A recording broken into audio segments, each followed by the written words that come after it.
So it just seems to work really well for them. How did something like that impact your budget? It's part of one of our classes. It doesn't really impact the. The rope course is $200. I mean, yeah. But other than that, it's just I mean, I just wanted to know if it would be prohibitively expensive for somebody to try and institute, if you had to go out and get extra funding and everything to in order to fund something like that. We pay the person who helps us with the rope course, I think, $200 or $300, and the ropes course, we're lucky because the JCC overnight or the day camp has a ropes course, and they give us the space. They don't charge us for it, and so we. It's really just the cost of. We have a bus that already comes to and from on Sundays from a suburb, so it really doesn't cost us anything extra to do that morning. But even if it did, I think it is so worth it. I mean, maybe Shosh could tell more about what the experience after that morning, but they come back so connected. You can notice the difference between how they sit on the bus on the way there, and it's just kind of everybody doing their own thing, maybe a couple people sitting with their friends. And when we return at the end of the day, they're like all crammed together and sitting on each other's laps sometimes. Just like it's a much tighter group and everybody's chatting. And it's been the experience that I've noticed the past 2 years. A fantastic idea. Yeah, sounds great. Do you have a big contingent that comes in 9th grade too, or is it really mostly kids coming in 8th? Most students come in 8th grade. We have a group from the day school that comes in at 9th grade, but mostly the students come in 8th grade for us. Yeah. I mean, I think here too, more and more kids are coming in at 9th. That's why I'm asking. I mean, it's not even. I think more are coming in 8th perhaps, but a huge contingent now from day schools are leaving and coming in at 9th. Yeah. Well, interesting.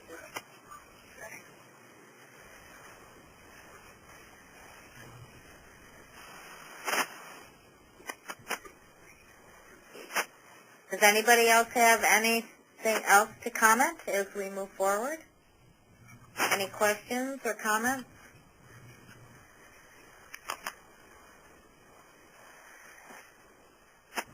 Thank you. Is there anybody out there that has any suggestions about other kinds of things that we can ask or look for as we move forward with trying to identify our teens and what they're thinking and doing?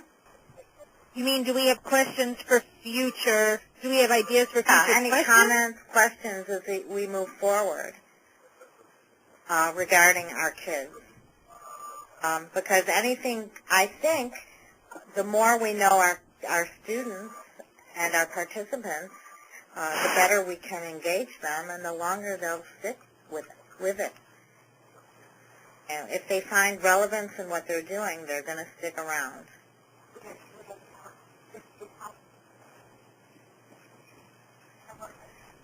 I think that's something maybe if we could, if I make a suggestion, move it to the listserv and start really gathering some thoughts. I mean, my first thought would be, I just finished reading The Jew Within. I know it's not like new or anything, but I know some things that were asked to adults that we could adopt to questions for children to see to the teens to see if there's 10 years later. Because I was thinking when I finished reading that book, what differences are there now 10 years later? I mean, I think it must be huge. Huge. You know what I'm saying? And we look at some of those questions we're asked and, look at the new generation. It's absolutely true. The kids are changing so quickly, and things are even, my kids are in their 30s now, and I look back to how they were compared to how our kids are today, and it's a totally different story. So you're absolutely right. We have to keep on it. We have to know them and keep learning all the time. And, as we move on, another plug for Nachas. Those of you that are on the call, again, we welcome you to find out more about our organization. We have, it's not not real expensive to be part of NACHIS and to get wonderful rewards. One of them is the surveys, again, the conference, the serve, the website. We have conference calls, newsletters, and we look for our colleagues all over the country who would like to be part of our wonderful organization. Devorah? Oh, sorry, yes. Anything else? I was just going to ask one other question. There are several people on the telephone now who are not directors of Hebrew High Schools, but who work with teens in other settings. And I'm wondering whether any of you would like to comment briefly on how this information might relate to the work that you're doing and how you might be able to use it in working with your staff or in working with the participants in your program. What I'm doing now is I'm doing consulting with communities all over the country. We're actually looking to establish teen initiatives. And in some cases, they are looking to establish Hebrew high schools, and in other cases, kind of a more programmatic buffet. But I think having this data available as other communities are looking for best practices, they're looking for what you all are doing, this is great information to put NACHIS and the directors that make up NACHIS, as framing you all as experts based on the fact that you do this data collection. So I think it's critically important, to the field to have you all doing this work. Thank you, Robin. Thank you.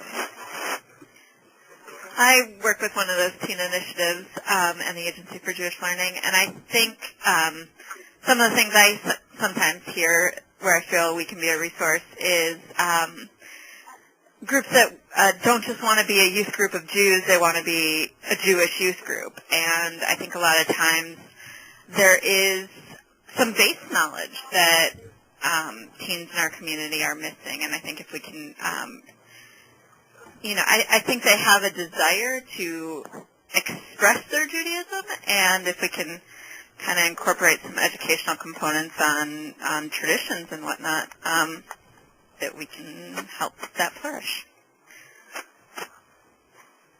Thanks.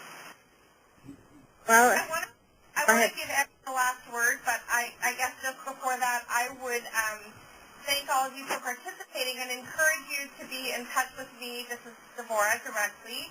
Have any additional comments that you weren't able to share or didn't feel comfortable sharing in a larger group, I hope that you would be able to share them with me individually, because we really do believe that NACHIS is one piece of a broader system, and we're so committed, all of us, to the ongoing and continuous Jewish education of our teenagers, that all of us and our programming will be richer for the opportunities that we take to share with one another. So over to you, Evie. Well, I want to wish all of you a very happy Hanukkah, since tomorrow night we light our first candle.